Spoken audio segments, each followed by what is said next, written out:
Hello everyone, good morning and welcome to today's The Hindu News Analysis. Myself Nitin K. Biju, I'll be appearing for the Civil Service interview this year. In today's news analysis, we'll be focusing on 5 important news articles in the Hindu newspaper today. So here, the headline of the news article as well as the syllabus under which it belongs to is written in the condensed page.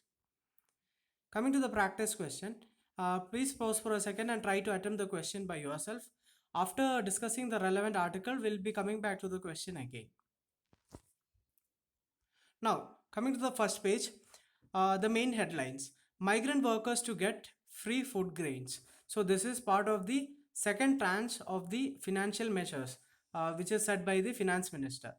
Coming to the second headline, doubling time slows to 13.9 days. Also, 3,722 new cases and a death toll of 2,549. The recovery rate is also increasing to around 33%. So, the slowing down of doubling time, it is a good sign. Also, coming to another unfortunate news, for 15 migrant workers die in UPMP road accidents. And with 472 new cases, Delhi sees biggest single day jump. Now coming to the main article, the first article, that is migrant workers to get free food grains. A major focus of the second tranche of the economic stimulus package announced by the Union Finance Minister Nirmala Sitharaman on Thursday is to provide free food grains for the next 2 months to migrant workers who do not have ration cards. The central will spend 3,500 crore for this purpose. As we all know, there were many migrant workers who were stuck in the other states. Also, they were not able to avail the free food facilities because they didn't have ration cards. We all know that ration cards are issued by states, right? So if I have a ration card in one particular state, then I cannot use it in another state. If I am shifting to another state, then I have to obtain the ration card of that state also, right? So this was a issue faced by migrant workers. So this announcement will help around 8 crore migrant workers to get access to food grains. Apart from the measures for migrant workers, the second tranche announced by the government included an extension of credit facilities for urban housing, street vendors and farmers, and an interest subvention scheme for small businesses. So these are the other measures uh, announced by the finance minister. So the free food grain initiative, it is an extension of the Pradhan Mantri Garib Kalyan Yojana. So earlier it provided free rice or wheat allocation of 5 kg per person and 1 kg of pulse per household for 80 crore families who had ration cards. So earlier it was for people who had the ration cards. Now this is for around 8 crore people who do not have it. So also the ration card portability scheme, that is the one nation one ration card scheme. It will allow 67 crore NFSA. NFSA stands for National Food Security Act. So the one nation one ration card scheme, it will allow 67 crore NFSA beneficiaries in 23 connected states to use their ration cards at any ration shop anywhere in the country, allowing migrant workers to access subsidized food away from their home villages. So this is the benefit of one nation one ration card. And Nirmala Sitharaman also said that the scheme will cover all beneficiaries by March 2021. Okay, so this is all about the second package, second round of the second tranche of the financial package. Now coming to the practice question again, consider the following about one nation one ration card scheme. The first statement: the scheme has been launched keeping in mind the internal migration of our country. Second statement: it will rectify the limitations of the ration cards that are issued by the center. Which of the above statements are correct? So here we know that definitely the scheme, that is the one nation one ration card scheme, it has been launched keeping in mind the internal migration of the country, as we already discussed, because migrant workers will be not able to access ration card in the other states, right? So statement 1 is correct. Coming to statement 2, it will rectify the limitations of the ration card issue that are issued by the center. So the first part of the second statement is correct. It will definitely rectify the limitations of the ration card, but they are not issued by the centers. As we already told, ration cards are issued by the state governments, right? So statement 2 is wrong. So which of the above statements are correct? The answer is option A, one only. Now, before moving to the next article, I would like to you to attend, try to do this mains question by yourself. This in detail we'll be discussing it after the after discussing the relevant article. Labor laws are civilizational goals and cannot be trumped on the excuse of a pandemic. Elaborate. So here this is a very relevant topic because as we all know many states are trying to curb the labor laws in the name of the pandemic, right? So try to attempt the mains question. We'll be discussing about the various dimensions of the answer after discussing the article. Coming to the article, stop the return to laissez-faire. So here, through the public health crisis created by the COVID-19 pandemic, we are witness to another massive tragedy. What is that? The workers are being abandoned by their employers and above all by the state itself. So the workers, so as we all know, the workers' right to go to their homes, it was curbed by using the Disaster Management Act 2005, right? So lockdowns were announced and all. So no provisions were made for their food, shelter, or medical relief. Wage payments were not ensured, and the state's cash and food relief did not cover most workers. Why the food relief did not cover most workers? Because the migrant workers didn't have ration card of that particular state, right? Also, staring at starvation, lack of the workers started walking back to their home. Many have died on the way. In the first page, we have seen again 15 migrant workers have died in a road accident, right? So, immediately employ. So, anyway, the center tried to bring some orders to permit their return to their home. For example, Shramik trains and all. But what happened? Immediately, the employer organization lobbied to prevent the workers from leaving because the employers don't want the workers to leave. Why? Because when the industry is reopened after the lockdown, the employers want the workers, right? So the employers want them to stay also, but they are not willing to provide the food and livelihood of the migrant workers also. So after this, the state governments also relaxed. They were not, even the state government didn't want the migrant workers to go back, right? So that's why Nirmala Sitharaman has provided for this free food grains and all, right? So governments responded by delaying the travel facilities for workers to ensure uninterrupted supply of labor for employers. Also the Shramik trains, the laborers had to pay for the Shramik trains. Like it comes to around 600 to 700 rupees. So the travel back to their home was not free also. So employers want the labor laws to be relaxed. The Uttar Pradesh government had issued an ordinance keeping in abeyance almost all labor statutes, including the laws on maternity benefit and gratuity. Also, the other acts are Factories Act of 1948, Minimum Wages Act of 1948, Industrial Establishment Act of 1946, and the Trade Unions Act of 1926. So, these are the labor laws which are going to be relaxed by the state governments. The Confederation of Indian Industry, that is the CII, they have also suggested to increase the work shift to 12 hours and that the government should issue directions to make workers join duty, failing which the worker would face penal actions. So CII also has asked for like forcibly bringing the workers back to the work. So this is a reminiscence, this is a reminder of the colonial exploitation, right? Of the issue of endangered labor. So because there were the issue of endangered labors was there from during the colonial times due to various regulations like Bengal Regulation of 1819. There the workers had to work under a 5-year contract, and desertion was even made punishable. That is, the contract was signed by the workers, and even if the workers want to go back, that is called a desertion, right? So it was made punishable also. Also there was another act, Transport of Native Laborers Act 1863. It also allowed for detaining laborers and even imprisoning them for 6 months. Even, and another act was Bengal Act of 1865. They were later passed to deploy special immigration police to prevent laborers from leaving. So these are forcible actions by the colonial government to make the workers to stay, right? So what we are witnessing today bears a horrifying resemblance to what happened over 150 years ago in the British India. So earlier, factory workers to face severe exploitation, and they were made to work 16 hours a day, right, in the colonial times, right? Then after that, the Factories Act of 1911 had come, which introduced 12-hour work shifts. Then came in the after the post independence Factories Act of 1948, which allowed for 8-hour work shifts only, right? So the labor laws in India have emerged out of worker struggles, which were very much part of the freedom movement against the oppressive colonial industrialists. The workers' demand were supported by our political leaders, that is our freedom fighters, right? So because of the pressure, the British was forced to appoint a royal commission on labor, which gave a report in 1935. So the Government of India Act 1935 enabled greater representation of Indians in the lawmaking. This resulted in reforms which are forerunners to the present labor enactments. So here we can see that the labor rights were won after a lot of struggle against the Britishers and all, right.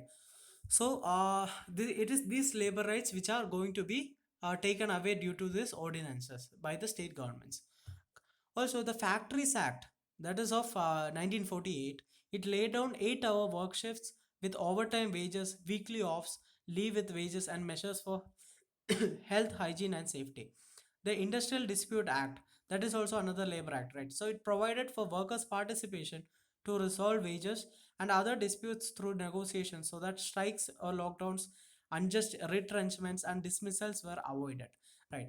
Also, the Minimum Wages Act ensured the wages below which it is not possible to subsist. So these are the labor laws which are enacted after the independence, like around the 1945, 1946, 1948 and all. Also, these enactments further the directive principles of state policy, and it tried to protect the right to life and the right against exploitation under Article 21 and 23. This comes under fundamental rights also, right? So the trade unions also have played a critical role in transforming the life of a worker from that of servitude to one of dignity. Any move to undo these laws will push the workers a century backwards. Section 5 of the Factories Act, the Factories Act of 1948, it has a clause, that is Section 5, where the state governments can allow exemptions only in case of a public emergency. And that public emergency includes grave emergency, which includes war or external aggression or internal disturbances. So, as of now, this pandemic doesn't pose any such public emergency of grave emergency, right? So there is no reason for the state governments to reduce this labor laws, right? Unless for the for appeasing the industrial lobby. So no statutory support. Also, the orders of the state governments lack any statutory support. We all know that labor is a concurrent subject in the concurrent subject in the constitution. Also, the constitution does not envisage approval by the president of a state ordinance, which makes a whole slew of laws enacted by the parliament inoperable. For example, what happened is all the labor laws are enacted by the center, that is the Factories Act 1940, the Minimum Wages Act, the Industrial Relations Act. All of them are enacted by the central government, right, the parliament. But it also because it is a concurrent list. Also, the state governments doesn't have that blanket right to make all the central laws, all the laws made by the parliament inoperable. So it is against the constitution, it is against the legality also, right? Also, in Life Insurance Corporation versus DJ Bahadur and others, the Supreme Court highlighted that any changes in the condition of service can only be through a democratic process of negotiation or legislation. So here, due to the ordinance, we can see that there is no negotiation in the parliament or the state legislatures, and there is no legislation also. So the ordinance is like it is an act of the executive, right? So the orders and ordinances issued by the state governments are undemocratic and unconstitutional. So the resurgence of such a colonial mindset is a danger to the society as well as the well-being of millions, and puts at risk the health and safety of not only the workforce but their families too. So the governments have a constitutional duty to ensure just human conditions of work and maternity benefits. The health and the strength of the workers cannot be abused by force of economic necessity. So this is what the article talks about, and the article concludes by saying that labor laws are thus civilizational goals and cannot be trumped on the excuse of a pandemic. So this is the main question which we are about to discuss now. So labor laws are civilizational goals and cannot be trumped on the excuse of a pandemic. Elaborate. So I'll be discussing the structure of the answer and the dimensions which should be included. So here we can say that the main body of the answer will consist of mainly two parts. One is why labor laws are called as civilizational goals, right? Here we'll be focusing on the historical perspective and why it cannot be trumped on the excuse of a pandemic. That will become the second part of the answer. Coming to the answer, so the dimensions are introduction. In the introduction, you can mention about the various labor laws enacted by the parliament, such as the Factories Act, Minimum Wages Act, Industrial Relations Act, etc. So this will give a good introduction where we will be mentioning the various acts of the parliament. Now, coming to the main body, historical perspective. Under historical perspective, you can mention about the various colonial laws which are related to endangered labors. We have discussed about Bengal Act and all, right? Also, you have to mention about the struggle of the Indians uh, to fight against this endangered labor and other oppressive practices, and thereby bringing in the laws which are supportive, the labor laws which are supporting the laborers, right? So this historical perspective should be mentioned under the first part because they are said to be civilizational goals. So civilization means it is related to the historical aspect, right? Now, coming to the second part of the answer, we should be writing why they can't be trumped in the excuse of pandemic. So here you should be mentioning that labor laws are supported by many things, like there are laws, there are constitutional articles, all those things which are mentioned in the article. For example, we have seen that it belongs to concurrent list. So the state should not be unilaterally doing it. So that can be one dimension of the answer. Then you can mention the constitutional dimension under Article 21, 23, which says for right to life and right against exploitation. This can be mentioned in the answer for supporting the continuance of labor laws. Also, DPSPs can be mentioned. Also, section 5 of the Factories Act can be mentioned. We have already seen that under section 5, the labor laws can be changed only when there is a public emergency due to war, external aggression, or internal disturbances. So all those situations are not prevalent as of now. So after writing the main body, you should write a way forward or a conclusion or both. You can write both also. So you can mention about the labor protection is the need of the hour. Also, the economic dimension can also be mentioned. Like it is not like reducing the wage of the workers are not the way forward because it will reduce the effective demand which is necessary for economic revival, right? So increasing the wage, thereby increasing the demand is the way forward. So this kind of a positive way forward can be written in the answer. So I hope you will try to attempt this question. Now coming to the editorial of the day, lockdown syndrome. Quick recovery from the virus induced economic crisis is possible with good policies. So here the editorial initially discusses about the economic impact of the nationwide lockdown. So here the output mentioned is related to March, the month of March. The data related to the month of April is not out now. So anyway, we'll discuss about the data related to the month of March.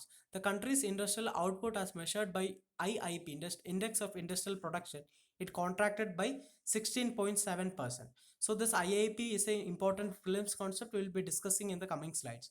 Also, the manufacturing sector, which witnessed a contraction of about 20%.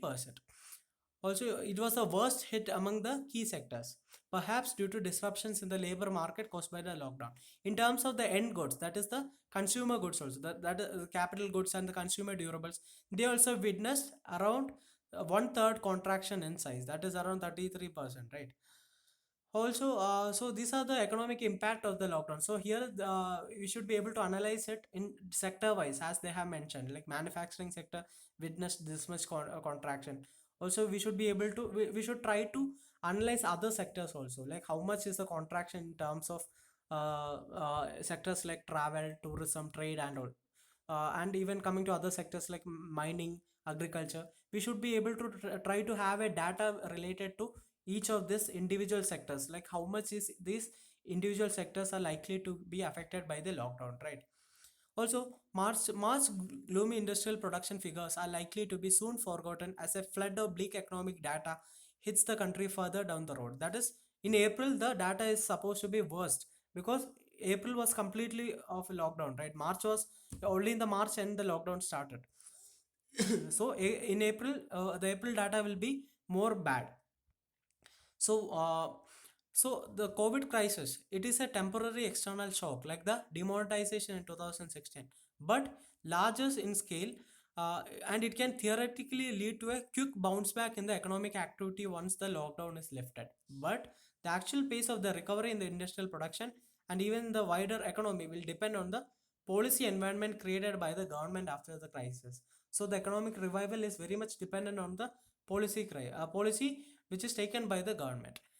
So, the economic rescue measures announced by the Finance Minister Nirmala Sitharaman on Wednesday, such as the more loans to small and medium scale enterprises and looser credit standards, can help the recovery by allowing business to find the feet soon. So, we know that there were measures taken to support the MSMEs, like the 3 lakh crore credit guarantee scheme. Then there was support to NBFCs. Then there was support to the power sector.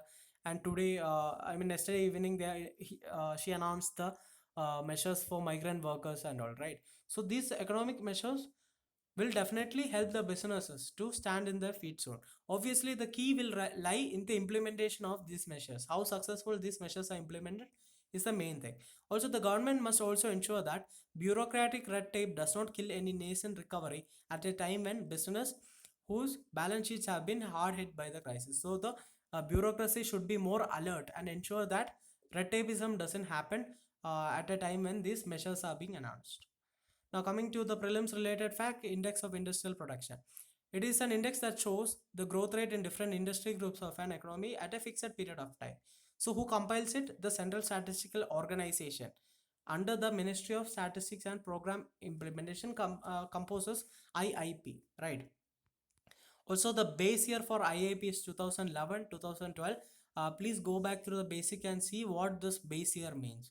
Also, there are 8 core industries which constitute around 40% of the weight of the items that are included in the IIP. Which all are those? These 8 core industries? There are electricity, steel, refinery products, crude oil, coal, cement, natural gas, and fertilizers. You can even make a list where to see which among this is having the maximum weightage, and make a list in the ascending descending order of the weightage, like starting from having the highest weightage to the least weightage. Coming to the next article, states cannot be left to the center's mercy. So here the article discusses about the issue between the center and the state in terms of the financial crunch faced by the states. So this is a bit critical article of the government because it is written by the member of the opposition, right? So here we should take what is necessary for our mains answer writing and leave the criticisms away. So uh, here recently we have seen that many states try to open up the liquor shops, right? For example, in Tamil Nadu, Maharashtra, and also here a telephonic interview, a survey of 30 lakh people conducted on the reopening of the liquor shops, and said that it revealed that 89% of the people were opposed to the move. Even coming to Maharashtra government's decision to open the liquor shops, there were many protests, right? So the protests and the same protests were seen in various states also. So this protest may be largely due to the fears of crowding and the consequent spread of COVID-19 rather than about alcoholism and its potential societal impact, right? So people are afraid of this spreading of the pandemic. So people themselves are telling that there is no need to open the liquor shops now. So then why the state governments are doing this unpopular move? One is, it is apparently that the financially broke state governments are forced to adopt desperate and revival measures such as opening of liquor shops to mobilize money for the fight against the COVID-19. Because we'll see that liquor shops are a main revenue for the state governments, right? So here the article is criticizing about the GST, goods and service tax, and how it has created a bad financial situation to the states, and how the states are more dependent on the center, and why the states have to resort to such measures like opening of the liquor shops for revenue. Such desperate measures why the states are forced to take. We'll be discussing about it. So GST forced the states to surrender their powers to raise resources independently through local state taxes and place them entirely at the mercy of the center for most of their financial needs. Most states raise resources to a combination of their own taxes and their share in the center's taxes. So here they are discussing about the tax revenues of the states. There are two parts to the tax revenues of the states. One is the own tax revenue, and the second part is the share of the central taxes, that is the GST.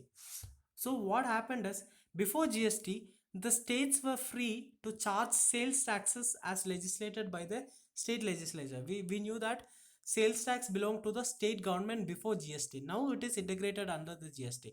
So if a state had a natural disaster before the GST implementation, they could just raise additional resources for rehabilitation by raising the sales tax, right? But what happened now? Under GST, the states are legally entitled to the share of the tax revenues collected in the state. Also, the states were also guaranteed a minimum tax revenues every year for a period of 5 years. So, in the midst of the current pandemic, the states have not held to its promises, right? So, the states are not given the shares of the GST as of now. Delays are happening. So, that's why the states are not governing, getting the part of their sender's revenue. So, they have to depend more on their states' own tax revenue. The other option uh, available for the states is to raise funds through sale of petroleum products, alcohol, lottery tickets, electricity, land or vehicle registration. So these aspects does not come under GST, but they come under the on tax revenue of the states. But what are the issue with these options of raising funds? We all know that the petroleum demand has reduced, right? Also electricity demand has reduced, and due to the COVID-19 pandemic, land and vehicles have dwindled substantially. So the only option left for most of the states is to raise funds through the sale of alcohol. So that is why the states are so much desperate in opening up the liquor shops. So can't the states borrow money to tide over the crisis? So what is this issue with borrowing now? In order to do that, they need the center's approval to raise their borrowing limit or to stand as guarantors. Since the states they do not have a revenue visibility, the rates at which they can borrow are very high and their ability to borrow is severely undermined. So here also we can see that they are once again dependent on the center for borrowing funds from the market and then to release them to states, right? So coming to the pre-GST era, one, they would have had the funds raised to sales tax to themselves and they won't be at the sender's mercy to release the funds. Second, they would have raised taxes on select essential goods sold in the states. So uh, so if it was before the GST, first of all they will have the sales tax. Second thing is they could have increased the sale tax on certain products, but now sales tax is under the sender under the GST and all. So the states have traded, they have lost their financial ability. That is what this article is telling.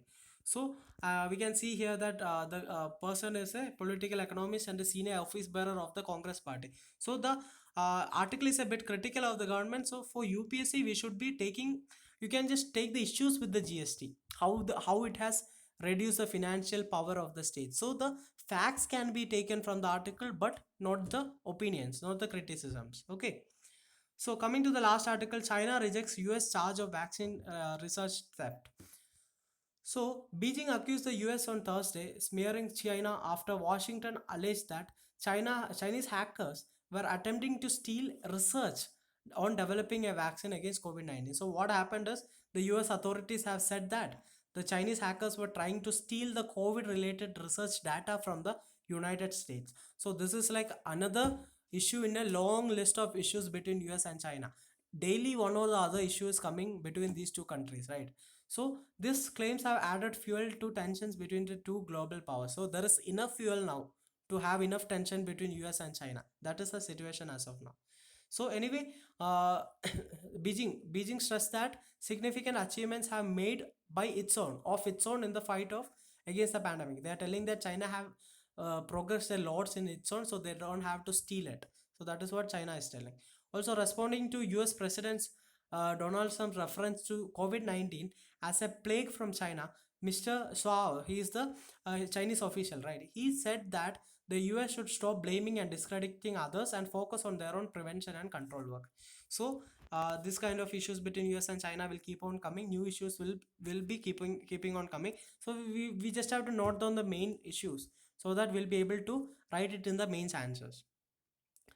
Coming to the other articles which can be read, first is the virus may never go away, wants WHO, page 14, and India reminds China. It is reminds China of claims over Gilgit Baltistan in page 8. Okay, these two articles you will be reading apart from what we have discussed today. So that's all for today's news articles. I hope you like the video. Please press the like button, subscribe to the channel, and share the video with your friends. Have a great day. Thank you.